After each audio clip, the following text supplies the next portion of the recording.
Kasi ako eh. Oo nga na nakakaiyak nung... Nakakaiyak kasi.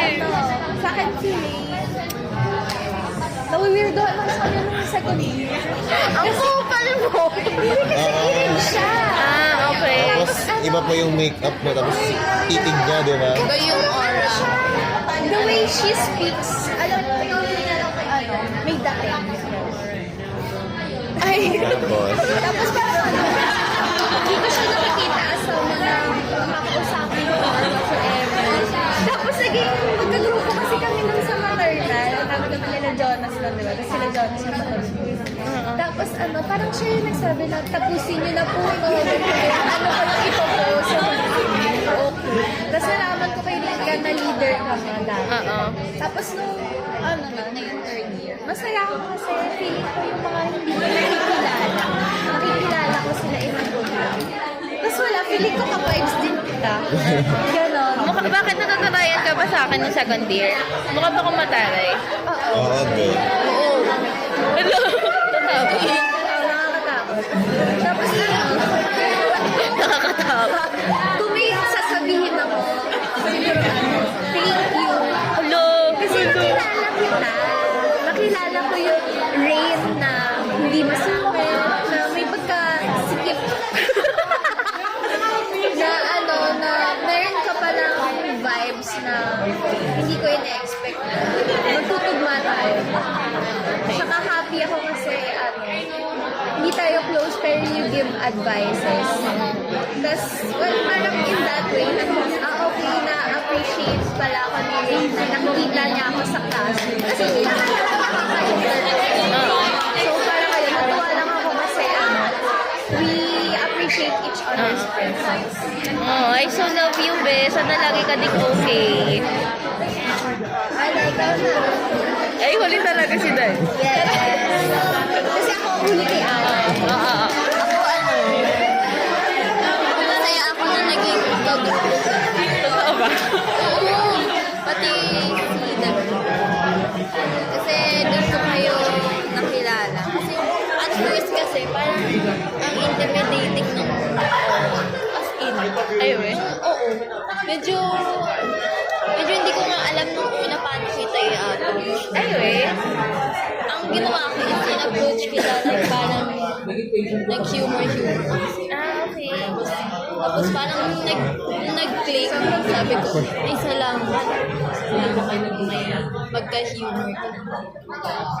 Kasi nasa sinasabi mong lutang si Ray. Uy, lutang ba yung word ko? Ay, hindi, ikaw lutang. Kasi magka-group ka. Parang siya rin yung isa sa mga parang kapag may problem na nag-open up lang siya. Parang bits of information. Kasi hindi rin talaga ako may nag-open up din. So yun. Tapos, I think very reliable na person siya. Wala, thank you, best. And, ayun, happy ako na naging magka-group tayo. Sayang nga lang. Muntik na! Ano dapat group 3 ako? Di ba yun? Walang funny sa inyo masyado.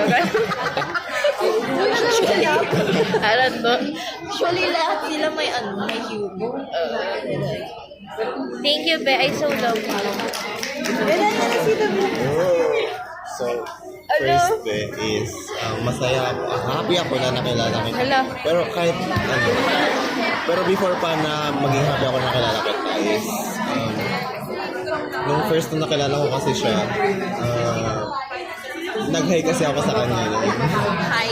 Nag-hi ako sa kanya nun nung second year. Nag-hi ako sa kanya tapos dined mo niya lang ako. Ayan, so ayun. Anong dead? Ganito lang parang... Sabi ko, hi, gawin na ako. Mahilig ako. Hindi katabi ko siya. Katabi kami. So, di ba, nung time na yun, mahilig ako mag-hi, hi. So, ganun akong tao.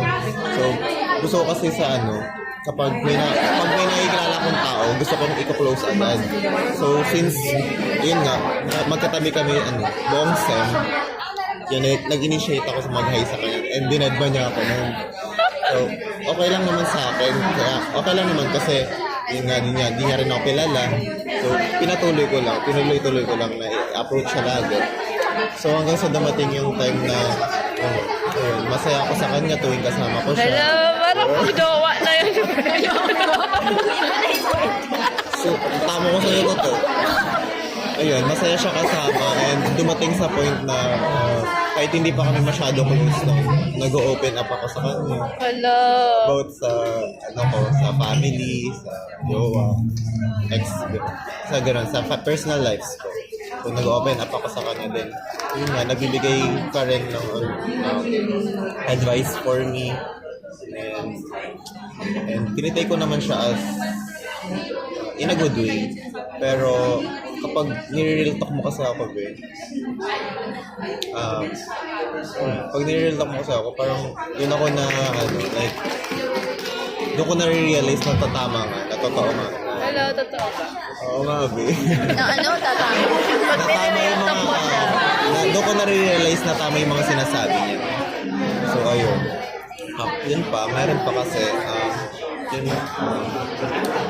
gusto ko na sabihin na you are bigger than the whole sky. Hello. Tatahol? Than the whole sky. Hello. Kasi yung song yun ni Taylor Swift na about Bigger than the sa whole sky by Taylor Swift.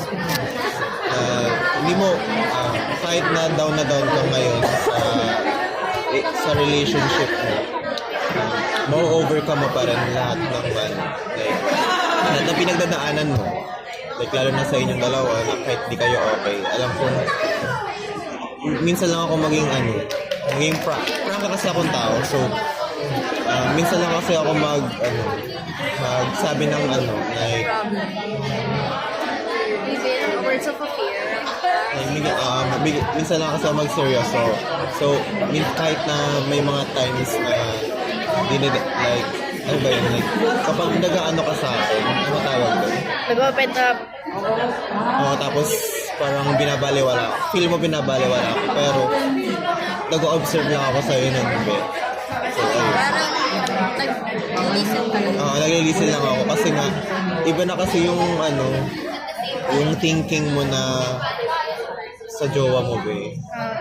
So, ayun. Kahit na may mga times na prangka ako. Ano tawag ko? Andyan pa rin ako, para sa'yo. Yun na, you are bigger than the whole sky. Hello, I so love you, Beth. Hindi tayo mag-ilip tuloy.